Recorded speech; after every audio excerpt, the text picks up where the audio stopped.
We talked about, these younger entrepreneurs coming in, trying to very ambitious, bold, taking big risks, access to capital. And they've also grown up in this newer version of India. They don't know how things were in the 80s and 90s, how resource constrained we were. And that aspect of the country, people talk about this demographic dividend. Yeah, probably we're obviously now the largest country in the world and probably among the youngest countries in the world. How critical is that, demographic dividend thesis is, and what role do you think that is likely to play in what is going to happen next? So yeah, that was going to be my point after this one. But so in terms of the change to working age population, if you just plot UNDP or UNPD, United Nations Population Department, they have this population projections analysis for the next 100 years, 50 years. 50 years, it's harder because there's a lot of variation, but 10 years to clear it, right? Right. All the mothers who are going to have babies and the babies who are going to grow up are all done, right? We are clear there. So in the next 10 years, if you think about working age population, between 18 and 64, India is an outlier in terms of growth. Right. China is going to shrink by almost 50 million. Right. Most European economies, Eastern Europe, they're all going to shrink. There's also growth in Africa, the sub-Saharan Africa, significant growth in sub-Saharan Africa. And they're not even slowing down, right? So I think they will keep growing. And of course, parts of MENA, right? So Middle East and North Africa. Right. And the problem is that those are also not areas where the political regime is stable yet. Yeah. So I would not write them off because it's about human ingenuity and coming together and solving problems. But in terms of scale, in the next 10 years, India is adding by far the largest number of people in the working age group, right? So I think that's another reason why India is is being seen positively by almost everyone.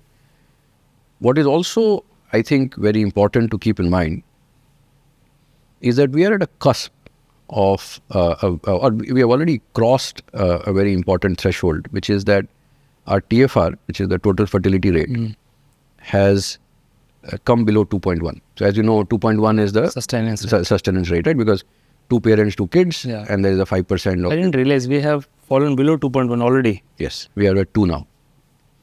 And whenever this happens, the population doesn't start falling the next year, right? It starts falling after 30, 40 years.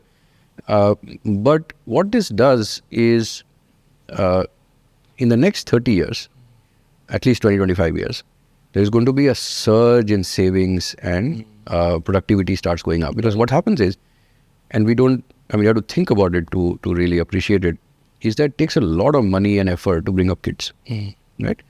And as parents, I think I would not have it any other way. But it is also fair to acknowledge that it is a lot of effort to do that, right? Now, when your fertility rate starts falling or it falls below this threshold, the people have more time on their hands and more savings. Yeah. This is the phase that Japan entered in the 70s. This is the phase that China entered in the 90s. China enters phase 90s. Yeah. And finally, the effect of that are showing up now. Yes. 30 years on the line. Yes.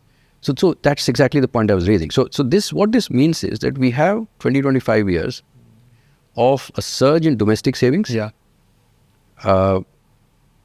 In people having more time and therefore more commitment to their work, and therefore the productive time starts to go up. Or like let's not say productive time, right? Bringing up kids is also productive time, but stuff that is counted as income and GDP starts to go up. Right. And so we are in that stage, and the next 10 years, we are going to see a lot of it. There are 2 big concerns that we should keep in mind here. The first is that once your median age crosses 40, it's very hard to grow.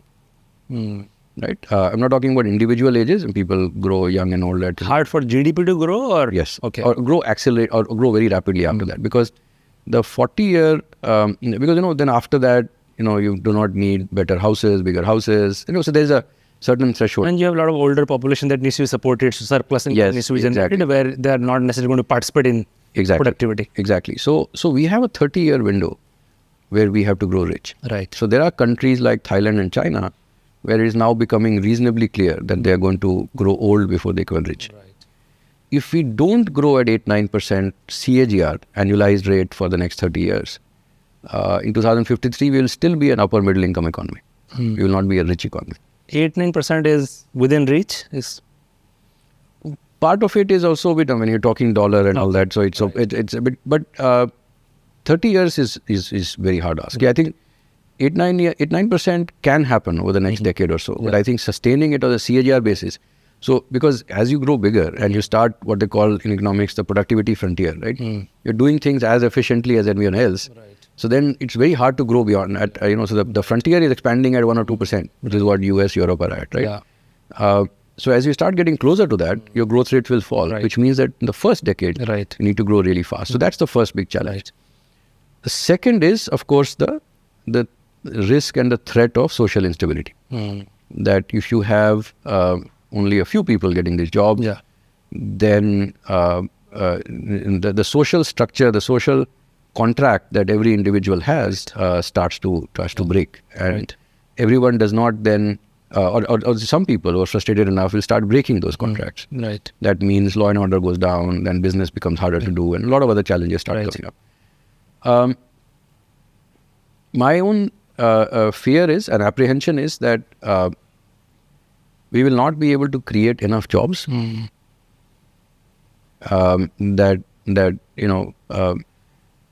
especially given that our female labor force participation rates, I think they are understated compared to, they're definitional issues, but even after you adjust for that, they need to go up, right? Vietnam is at 70%. It's a very, very long way for us to go. If we want to get all the women into the workforce or to that 70% ratio, then we need to create even more number of jobs. If we want to move 10 crore people from agriculture, because we have 20 plus crore people and that's underemployment, they're just hiding there. So then even more number of jobs. So I don't think we'll be able to do all of that. At this stage, I'm slightly less worried about social instability in the next 10 years. Meaning that in India, the family structure supports, or you would know in your extended family, in mine, Right. there's always some cousin or nephew or uncle who's done nothing in their lives. And with food costs coming down, Right. and keeping people entertained is so much easier now. You give them a smartphone and a charging point and cheap data. So instability is something that I don't worry about immediately, but something that we need to keep in mind. Right. So this whole topic of job creation, I think it's extremely relevant. I think I have deep interest in it. I think I'll try to find you at a later episode and we'll just talk about that in a lot more detail.